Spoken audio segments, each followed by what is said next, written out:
এই জায়গা কারোর নিজস্ব সম্পত্তি নয়। কিছুদিন আগে আপনারা শুনেছেন যে ভারতীয় জনতা পার্টির ন্যাশনাল পার্টিকে নাকি এডিসি এলাকায় ঢুকতে দেওয়া হবে না।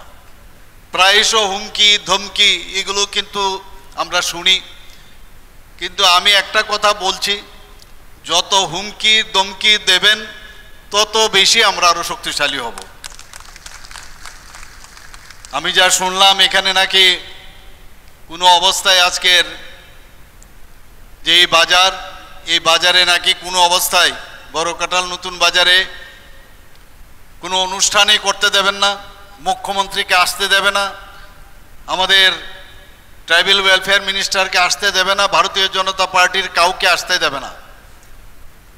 এই জায়গা কারোর নিজস্ব সম্পত্তি নয়, এই সম্পত্তি সবার।